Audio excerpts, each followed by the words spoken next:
घर की औरत। कहते हैं ना, घर दीवारों से नहीं, उसके अंदर रहने वाले लोगों से बनता है। लेकिन क्या हो जब घर के लोग ऐसे हो?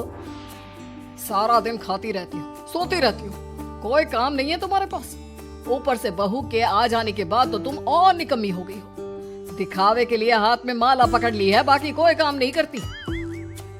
अरे कैसी बात कर रहे हैं? अब तो बहू आ गई है, अब तो मेरी बेइज्जती करना बंद कर दीजिए। जैसे तैसे मेरी तो जिंदगी कट गई, गालियां खा खा कर। अरे उस बेचारी को तो छोड़ दीजिए। तभी बेटे के जोर जोर से चिल्लाने की आवाज आती है। कहा था ना तुमसे रिजाइन कर दो, क्यों नहीं किया? और ये पर्स लटका कर कहाँ निकली?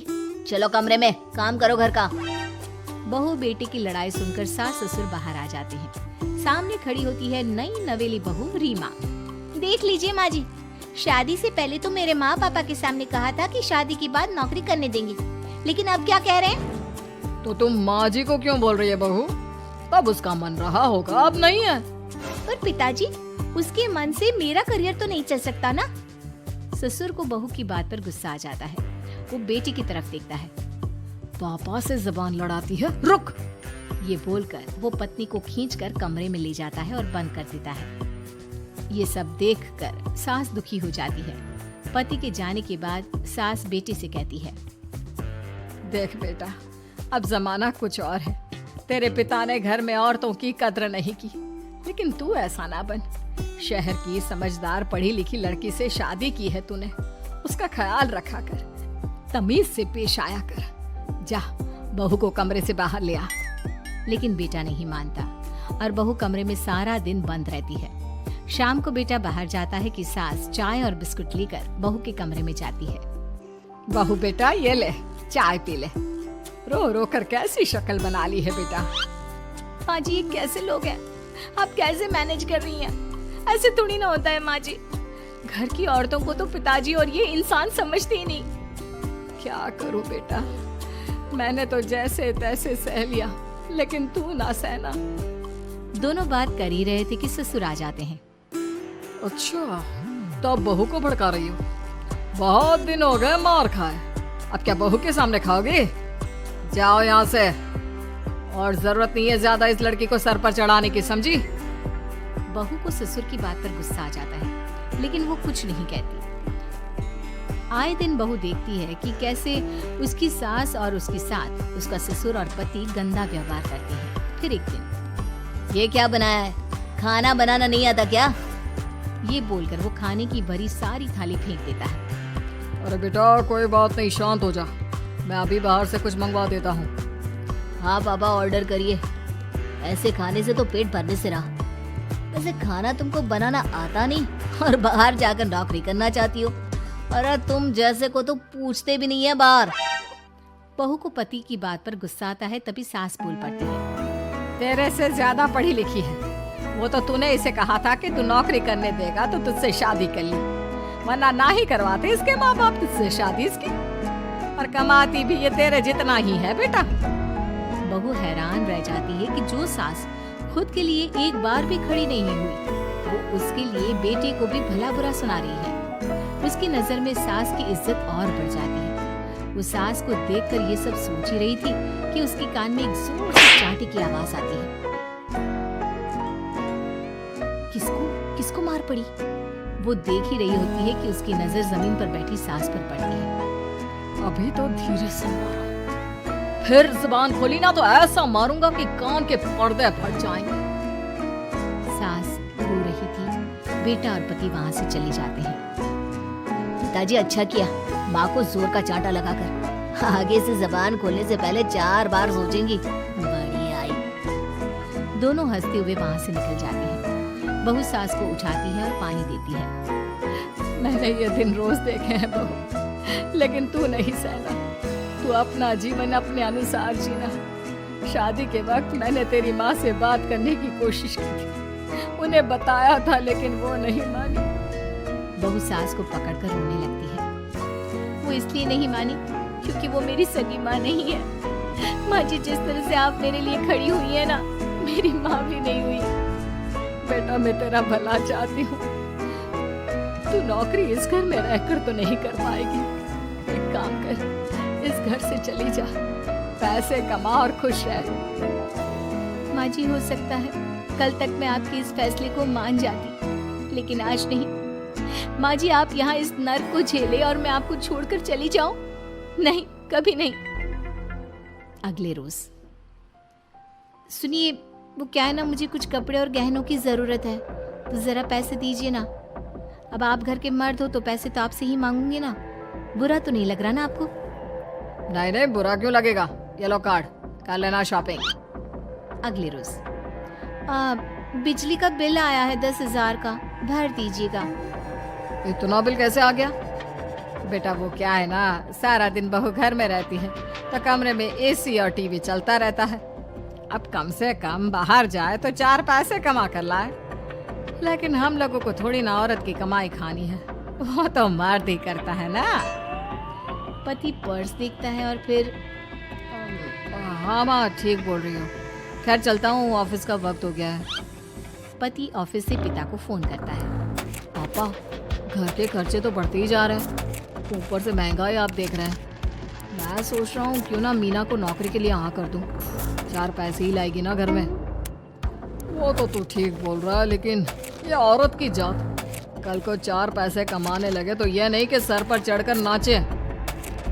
हाँ पिताजी, बात तो सही है, वो तो आप हैं जो माँ को मुट्ठी में रखा है, वरना मेरी वाली तो। खैर सोचते इस बारे में। शाम को पूरा परिवार साथ बैठा होता है। वो कल पनीर की सब्जी बनानी है तो थोड़े पैसे देकर जाना।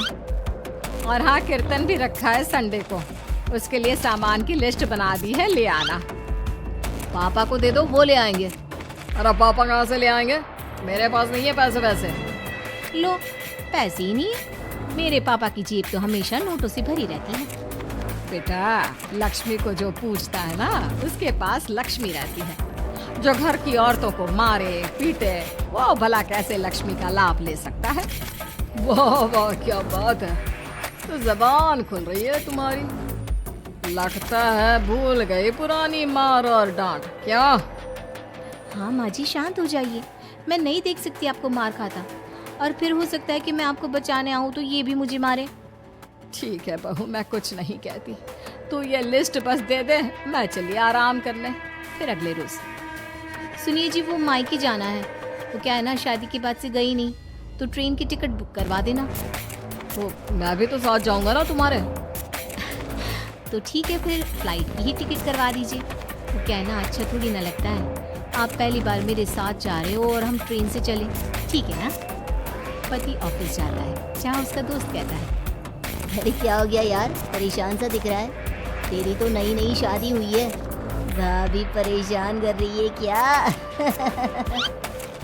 अरे नहीं यार, तू तो जानता है थोड़ी सी कमाई में घर चलाना मुश्किल हो रहा है। तू कैसे मैनेज करता है यार? कैसे क्या यार, तू जानता है ना मेरी बीवी रिया को, वो टीचर है और घर में ट्यूशन करती है, साथ में बच्चे भी पढ़ लेते हैं। यार घर नाम की गाड़ी दोनों पहियों के साथ चलने से ही चलती है। वो भी कमाती है और मैं भी, और चल रहा है घर बस। पति को दोस्त की बात समझ में आती है, लेकिन पिता का ज्ञान कैसे भूल सकता था। भाई कल को सर पर चढ़कर नाचने लगी तो। शाम को घर आता है, जहाँ उसकी बुआ और उसका बेटा बैठे होते हैं। अरे आ गया लल्ला, कैसा थका थका सा लग रहा है, सब ठीक है ना? नमस्ते बुआ, कैसे आना हुआ? कैसा है रमेश? भाई को तो भाई की याद ही नहीं आती। अरे नहीं नहीं भैया, याद नहीं आती तो यहाँ कैसे आता? ये लीजिए मेरी शादी का कार्ड, जरूर आना। पति कार्ड खोलता है। डॉक्टर रश्मि, अरे वाह, तेरी होने वाली बीवी डॉक्टर है। और क्या भैया, आपकी बीवी इंजीनियर तो मेरी डॉक्टर। तभी वहाँ सास आ जाती है। अरे जब घर में ही बिठाना है बेचारी को, तो काहे का इंजीनियर है, तो काम वाली ही, घर का काम करती है और आराम। इतनी पढ़ी लिखी लड़की को घर पर क्यों बैठा रखा है? अरे बहू कहीं झोला छाप डिग्री तो नहीं लेकर आई है? पत्नी की बुराई सुनकर पति को गुस्सा आता है। नहीं बुआ, यूनिवर्सिटी टॉपर है मेरी मीना, और हाँ बड़ी कंपनी में काम भी करती है। बस शादी के बाद कुछ महीनों की छुट्टी ली थी, अगले हफ्ते से ऑफिस शुरू हो जाएगा। क्यों मीना?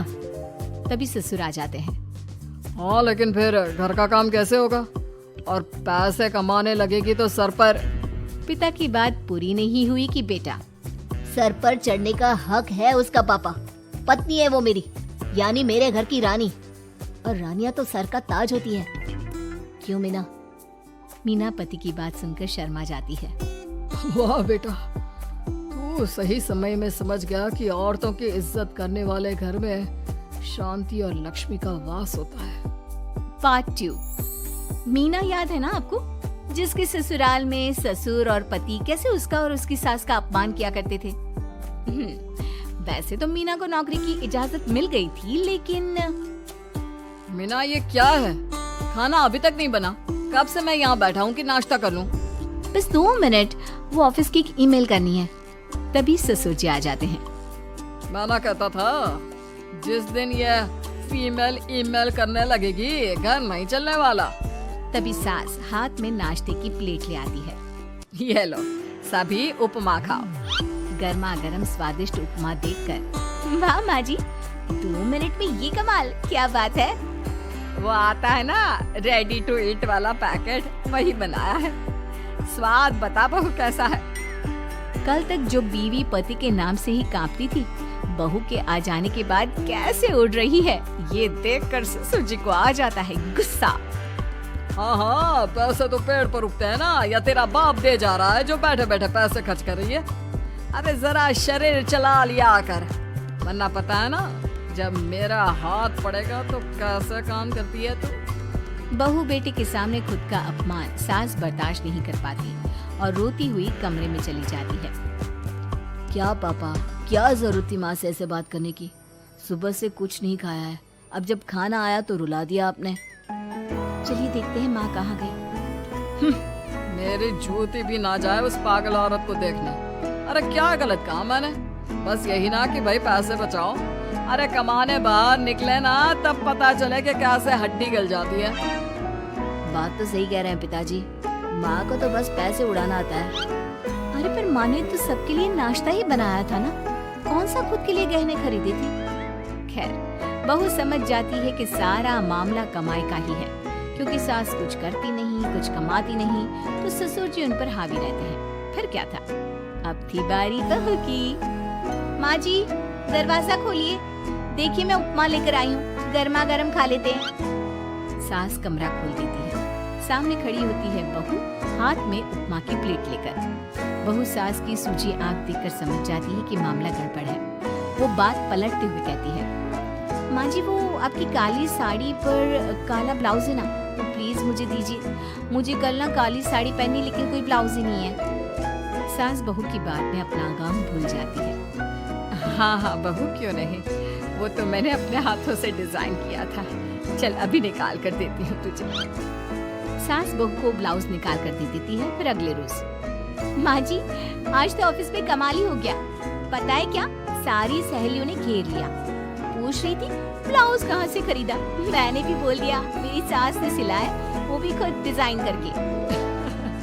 ये तो वही बात हो गई कि झोला छाप डॉक्टर की दवाई काम कर गई।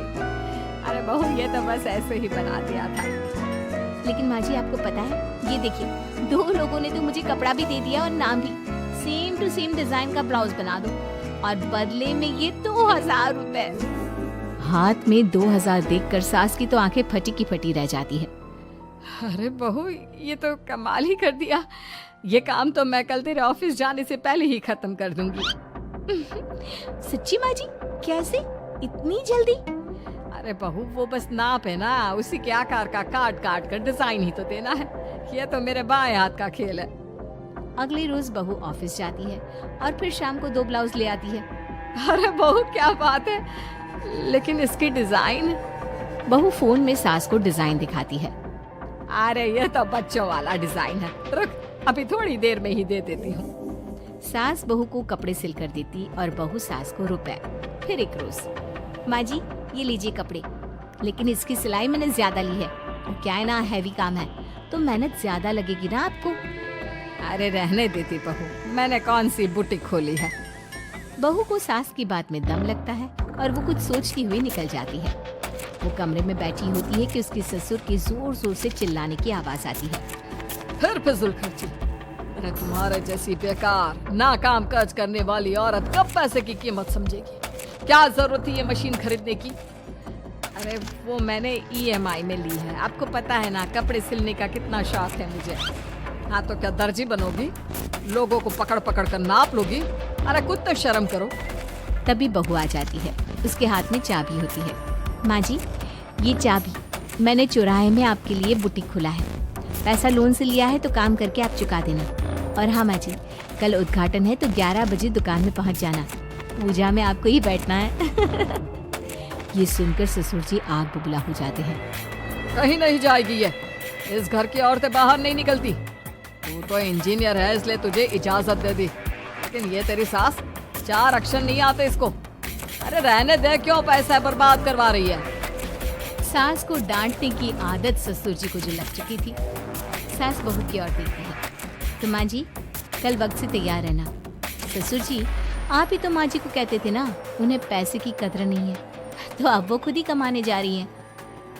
अरे और क्या पापा, देखिए मीना ने कितना अच्छा बुटीक खुला है माँ के लिए। अरे रहने दो, ये कुछ नहीं कर पाएगी, गंवार कहीं की। ससुर की रजामंदी ना होने के बाद भी सास काम करती है, लेकिन ससुर भी ससुर होता है। एक रोज सास देर से घर आती है। कहाँ घूम रही थी? क्या कोई वक्त है घर आने का? घर का ठेका क्या आप मर्द लेंगे? अब लगूंगी रसोई में, क्योंकि तुम्हारी बहू रानी भी नहीं आई अभी तक। पापा आज बाहर से ही मंगवा लेते हैं। आज बहुत ज्यादा काम था, किसी की शादी का पूरा कपड़ा सिलना था। कल उन लोगों की ट्रेन थी, खुद बैठकर काम करवा कर गए हैं। बहू, ये पैसे हैं आज के गल्ले के, जरा संभाल ले। ससुर देख रहा होता है कि कैसे कल तक जिस औरत को वो बुरा भला कहकर डरा कर रखता था, वो आज उससे ज्यादा कमा रही है। देखते हैं कितना दिन कमाती है। ससुर अब रोज कोई ना कोई ऐसा काम करता जिससे सास का काम बंद हो जाए। फिर एक दिन, हे भगवान, 10 बज गया, बुटीक खोलने का वक्त हो गया है, लेकिन ये मेरी साड़ी, इस पर ये क्या गिर गया? पता नहीं किसने क्या डाल दिया, अब क्या करूं? सास दोबारा अलमारी से दूसरी साड़ी निकालती है, फिर उसे प्रेस करती है और किसी तरह बुटीक पहुंचती है जहां पहले से ही कस्टमर खड़े होते हैं। अरे क्या हो गया? लगता है काम चल गया तो मैडम के भाव बढ़ गए। पता है इस धूप में पिछले आधे घंटे से खड़े हैं, पता होता तो वो बगल वाली शॉप में ही दे देते। अरे अरे माफ करिएगा, वो क्या हुआ ना, तैयार होकर निकल ही रही थी कि साड़ी में सॉस गिर गया। दोबारा साड़ी चेंज की तो आप आई। ठीक है, लेकिन अब आ गई है तो जरा जल्दी से कपड़े दे दो, हमें जाना है। सास को कस्टमर की बात बुरी लगती है, लेकिन क्या करती, वो जल्दी से सभी को सारा सामान देकर विदा करती है। सारा दिन काम करती है। वो निकल ही रही थी कि एक कस्टमर आती है। जी वो मेरी साड़ी है ना शादी की, उसका लहंगा बनवाना है। हाँ हाँ क्यों नहीं, बनवा लो। शादी की साड़ी के साथ इमोशंस जुड़े होते हैं। बिल्कुल सही बोला आपने, परसों मेरी शादी की सालगिरह है तो जरा बना देना। अरे नहीं, इतनी जल्दी कहाँ तैयार होता है शादी का लहंगा, कम से कम 4 दिन तो। देखिए आप 2 दिनों में जितना कमाती है ना, वो मैं आपको 1 दिन में दे दूंगी। बस मेरी ये शादी की साड़ी का लहंगा बना दीजिए। सास को भी अब पैसे की लालच आ जाती है। वो सोचती है कि वैसे भी कोई अर्जेंट काम नहीं है तो वो मैनेज कर लेगी। अब ठीक है, नाप दे दीजिए। औरत नाप देकर वहाँ से चली जाती है। सास सोचती है कि घर जाकर रात में काम करेगी। ये सोचकर वो उस औरत की शादी की साड़ी घर ले आती है। वाह, अब काम घर पर भी ले आ रही हो। हाँ लेकिन घबराइए नहीं, घर के काम में कोई असर नहीं होगा। सास घर का काम करती है, बहू के साथ खाना बनाती है, खिलाती है और फिर क्या बात है सासू माँ, बड़ी जल्दी जल्दी काम कर रही हैं आज। सास बहू को सारी बात बताती है। क्यों माँ जी, इतनी भी क्या मेहनत करना? अरे बात सिर्फ पैसे की नहीं है, बल्कि उस बेचारी औरत की इमोशंस की भी थी। ये उसकी शादी की साड़ी है ना। ससुर पास खड़ा सब सुन रहा था। अब देखो, बहुत काम करने का शौक है ना, कैसे भरे बाजार तुम्हारी दुकान खुद तुम बंद करोगी। जब सास पूरी रात काम करके सुबह लेटती है, मौका देखकर ससुर कैंची से साड़ी को काट देता है। अगली सुबह, चलो कल आधा लहंगा सिला था, आज पूरा करके शाम को ही उसे उसका लहंगा सौंप दूंगी। लेकिन ये क्या, सास जैसे ही लहंगा उठाती है, लहंगा तो फटा होता है। वहीं ससुर छुप कर सास को देख रहा था। हाय रे, ये किसने किया? ससुर छुप कर हंस रहा था। बहू देख लेती है और ससुर के पास जाती है। पिताजी, आपसे ऐसी छोटी हरकत की उम्मीद नहीं थी। अब खुद ही दुकान बंद करेगी। ससुर वहाँ से चला जाता है। सास भी वहाँ आ जाती है। वो समझ जाती है कि उसके पति ने ही साड़ी पर कैंची चलाई है। लेकिन फिर शाम को, जी वो मेरा लहंगा तैयार हो गया? हाँ जी, मैं तो कहती हूँ कि आप एक बार लहंगा पहन कर भी देख ले। औरत लहंगा पहन कर आती है और खूब खुश हो जाती है। ये लहंगा है ना अंकल जी कमाल का, आंटी जी ने बनाया है, बिल्कुल लेटेस्ट डिजाइन। औरत सास को ढेर सारे पैसे देकर चली जाती है। लेकिन मैंने तो ये औरतों का फैशन है, कहीं से सिल दो या कहीं से काट दो, फैशन ही होता है। चलिए शाम का खाना मेरी तरफ से, आज आपका जन्मदिन है ना, रिटर्न गिफ्ट तो बनता ही है। पार्ट 3। मीना का घर ठीक से ही चल रहा था। मतलब अब सास और बहू दोनों कमा रही थी, खुद की जिंदगी जी रही थी, मिलजुल कर रह रही थी। लेकिन कहते हैं ना, दुख के दिन नहीं टीके तो सुख के दिन कैसे। अरे मंगलू, कहाँ है? कितने दिनों से गांव नहीं आया माँ की खोज खबर लेने। तभी मीना आ जाती है। अरे दादी साहब, कैसे आना हुआ? बताया नहीं हम स्टेशन आ जाते। ये बोलते हुए मीना अपनी दादी सास के पैर छूने के लिए झुकती है कि दादी सास जोर की लात मारती है। बड़ी आई, कैसे आना हुआ? मेरे पति का मकान है ये, और तेरे बाप ने क्या दिया जो तू पूछ रही है, हैं? और ये क्या पहना है? न साड़ी न सर पर पल्लू, बात बात पर जबान खोलती है। दादी सास बोलना रोक ही नहीं रही थी। मीना को गुस्सा आने ही वाला होता है कि उसकी सास आ जाती है। क्या बात है मीना, कौन चिल्ला रहा है? मैं हूँ मंगलू की दुल्हन।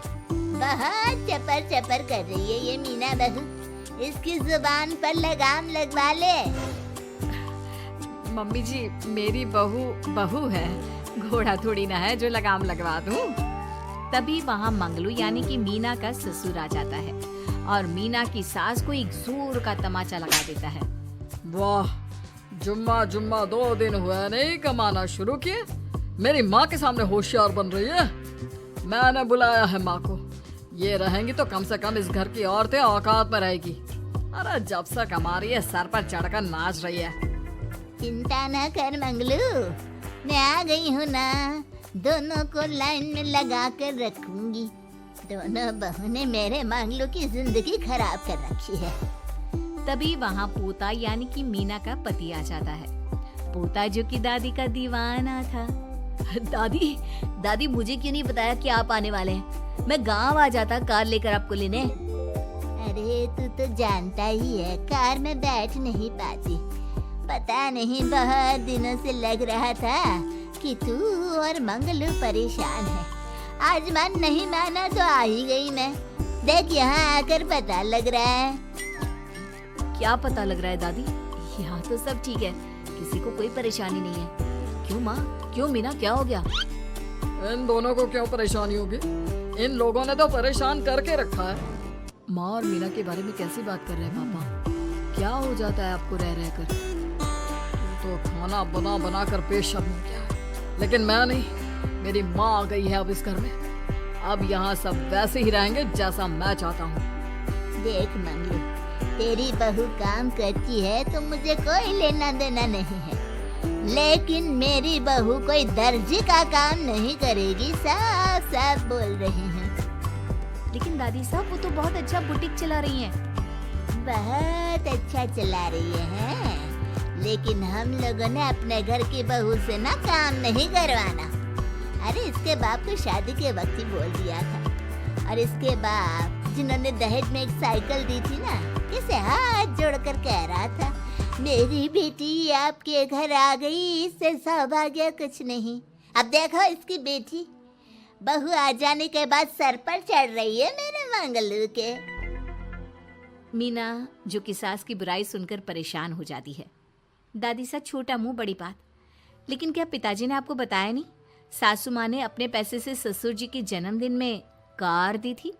ससुर जी इतने साल से स्कूटर से जाते थे, अब कार से जाते हैं।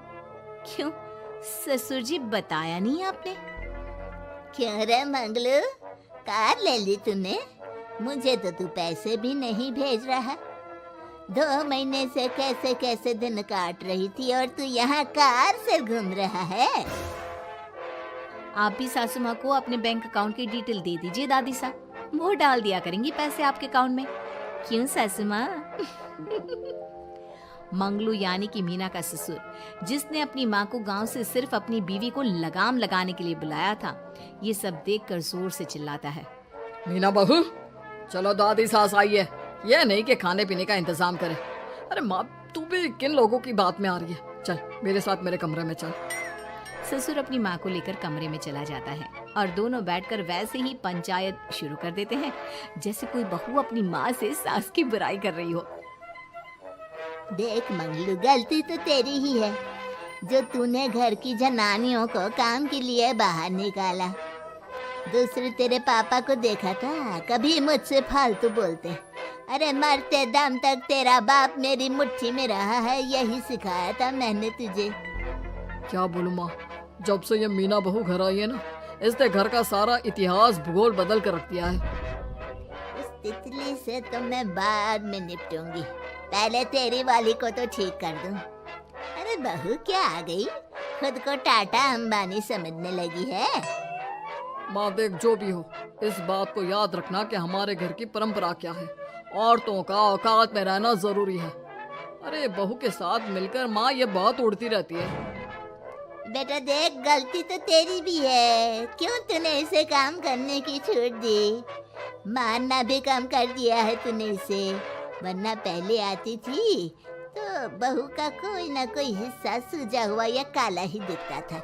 देखकर तसल्ली मिलती थी कि तूने कंट्रोल कर रखा है। इस बार तो काला और सूजा छोड़, अच्छी खासी चमकती दिख रही है ये। अब क्या बताऊं माँ, गलती तो हो गई है।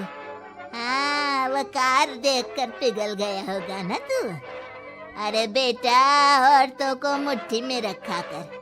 शान की साइकिल ज्यादा अच्छी, कुत्ता बनकर कार चलाने से, समझा? मीना का ससुर अपनी माँ की बात को सुन रहा था। बस माँ, जो गलती हो गई मिट्टी डाल उस पर। बस तू ना घर पहले जैसा करके जाना। ये सब ना बहू का किया धरा है, समझी? मतलब बहू को ठीक करना है तो बहू की बहू को लगाम लगाना होगा। ठीक है। दोनों माँ बेटा बातें करके सो जाते हैं। सोने के बाद अगली सुबह मंगलू की बीवी यानी कि मीना की सास, माँ जी उठिए, ये लीजिए गर्म पानी और ये दादुन। चलिए तो याद रहा तुझे, वरना मैंने तो सोचा था कि बहू के चक्कर में पागल ही हो गई होगी बिल्कुल।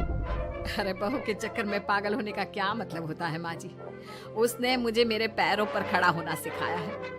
मैं तो कहती हूँ उसके जैसी मेरी बेटी होती ना तो शायद मैं बहुत पहले जीवन का मतलब समझ चुकी होती। तो दादी सास को समझ में आ जाता है कि सारा मामला मीना पर जाकर ही ठीक होगा। वो सोच लेती है कि अपनी बहू को छोड़कर पहले मीना को सही करना है। फिर अगले रोज, अरे मेरे पोते के पास तो मेरे पास बैठने का वक्त भी नहीं है, हैं? अरे कैसी बात करती है दादी, तेरे लिए तो मैं नौकरी भी छोड़ दूं। नौकरी नहीं, तू ना बीवी छोड़ दे, खुश हो जाऊंगी मैं। नीरज हैरान हो जाता है कि उसने तो मजाक किया था। दादी ये क्या बोल रही है? कैसी बात कर रही हो दादी, मीना ने तो सारा घर संभाला हुआ है। पहले तो घर गिरा जा रहा था ना, तेरी मीना के आने के पहले ना घर में चूल्हा जल रहा था, ना कोई रोटी खा रहा था। क्यों? नीरज को दादी बीवी के खिलाफ खूब कान भरती है। तू सही कह रही है दादी, औरत पैर की जूती और हाथ की मुट्ठी में ही ठीक लगती है। मीना ने ना सिर्फ घर का माहौल बिगाड़ा, माँ को भी पिताजी की इज्जत करनी छुपा दी। अब ठीक बोल रहे हो, घर को बिगाड़ने की मेन जिम्मेदार तो मीना ही है दादी। अभी उसे ठीक किए देता हूँ। तभी वहाँ पिता भी आ जाता है। देख बेटा, तो रोटी कम खाना मंजूर, लेकिन इन औरतों के आगे झुकना मंजूर नहीं। तेरी दादी ने घर की परंपरा बनाकर रखी। मजाल कि मेरा बाप मेरी माँ के सामने कुछ कह लेता। पर पापा, एक बात पूछनी थी। रहने बेटा, तू ना कंफ्यूज है जीवन में, तू ना कंट्रोल कर पाएगा अपनी जनाने को। मंगलू, मेरी तो टिकट ही करा देगा कि तुम लोगों के घर तो मर्दों की कोई इज्जत ही ना है, और ये मेरे घर की परंपरा ना है। मैं चली।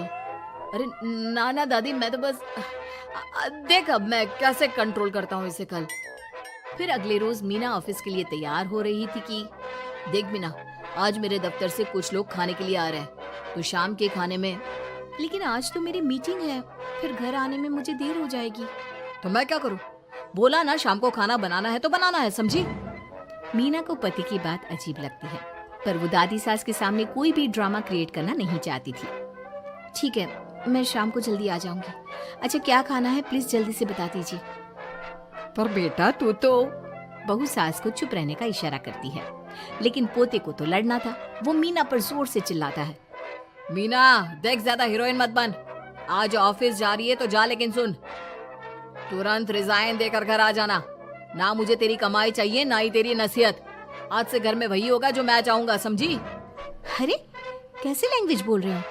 ये तुम्हारी बोली नहीं है, कौन सिखा रहा है तुम्हें? तभी दादी सास आ जाती है। क्या बोलना चाह रही है बहू? मैं मुन्ने के कान भर रही हूँ, हैं? हाँ, मुझे तो यही लग रहा है, वरना हम लोगों का घर अच्छे से चल रहा था। सभी मिलजुल कर एक दूसरे को इज्जत देकर रह रहे थे। लेकिन अब तभी मीना को उसका पति जोर से डांटता है। सास बेटी बहू की लड़ाई को बर्दाश्त नहीं कर पाती। देख नीरज, बहू को डांटना या फिर बहू के साथ गलत व्यवहार, ये सब मुझसे बर्दाश्त नहीं होगा। वाह रे वाह, सारी जिंदगी जो पति की डांट और मार खाती रही, अब बहू को थोड़ी सी डांट क्या पड़ी, गुस्सा आ गया। हाँ माँ, क्या हो गया? मैंने तो मीना को कहा कि देख नीरज, मेरी बहू को कुछ नहीं कहेगा तू। ये माँ ही होती है जो अपने बेटे को औरतों की इज्जत करना सिखाती है, लेकिन कोई औरत अपने बेटे से बहू को मारना या डांटना सिखाए तो ये शर्म की बात है। मैं नहीं चाहती कि तू औरतों की इज्जत ना करे, जबकि मैं खुद एक औरत हूँ। दादी सास बहू की बात सुनकर शर्म से सर नीचे कर लेती है। सच कहा सासू माँ, एक रानी ही अपने बेटे को राजकुमार की तरह पालती है जो दूसरी औरतों का सम्मान करे। काश दादी सास भी पिताजी को अच्छे संस्कार दे पाती। मीना की बात सुनकर दादी सास उन लोगों से माफी मांगती है।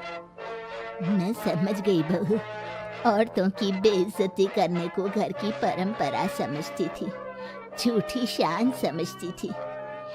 वो सब गलत है। औरतों की इज्जत से घर में माँ लक्ष्मी और सरस्वती का वास होता है। मुझे माफ कर दो।